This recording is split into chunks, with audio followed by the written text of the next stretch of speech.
6 months ago, no one could have imagined how quickly Washington's tone toward New Delhi would change. Back then, the United States was preparing for a clash with India. Trade wars were being drafted, sanctions were on the table, and warnings were loud. The Trump team's message was sharp and uncompromising. Pick America or be left behind. Everything pointed to a coming showdown between the two powers. But now, the very same officials are suddenly speaking of partnership. Talks are underway about big business deals and deeper cooperation. After months without a senior envoy in India, Washington rushed to send one of Trump's closest advisors to New Delhi. That is no small adjustment. It is a complete strategic reversal. So what forced this shift? Interestingly, India didn't move an inch from its own position. New Delhi is still importing discounted Russian energy. It is still keeping American products out with high tariffs, and it is still pursuing a multi-alignment strategy rather than choosing one camp. India's stance stayed constant. The pivot came from Washington. And when the world's most powerful country changes course overnight, it's rarely out of kindness. It's because the old plan was failing and creating problems far bigger than expected. To understand this turnaround, let's rewind to when Trump returned to power. Everyone knew America First was back, and countries like India would feel the squeeze. U.S. tariffs quickly landed on Indian exports, steel, textiles, chemicals, adding 25% to costs. Indian companies saw profits vanish and workers lose jobs. But that was only phase one.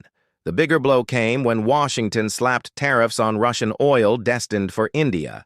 For New Delhi, this was about survival, not profits. India relies heavily on imported energy to keep its billion-plus citizens supplied.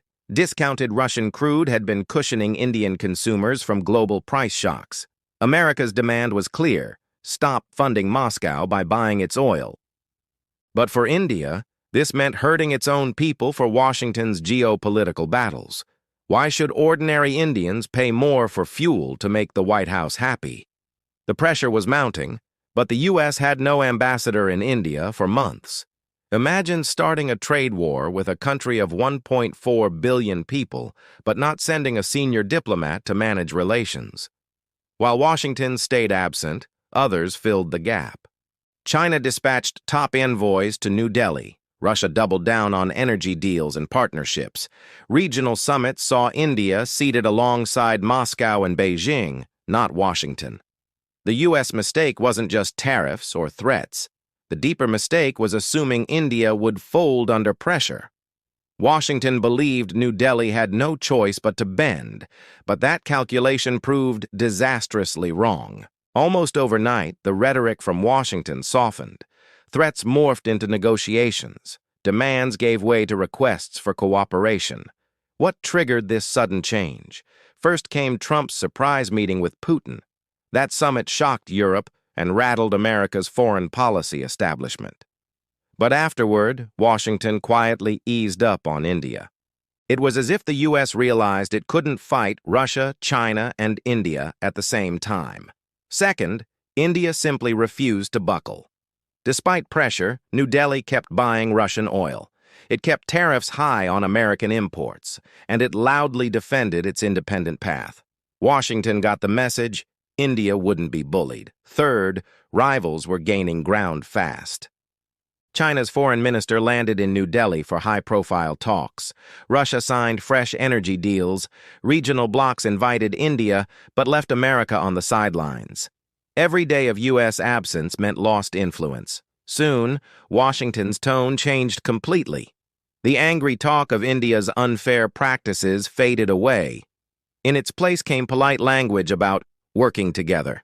That's diplomatic code for admitting the old strategy failed.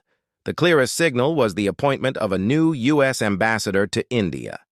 And not just anyone, a close Trump advisor with direct presidential access. That was no routine assignment. It was crisis management. Washington realized the risks of pushing India away were too great, because losing India doesn't just mean losing one partner. It means undermining America's entire Indo-Pacific strategy. Look at the map.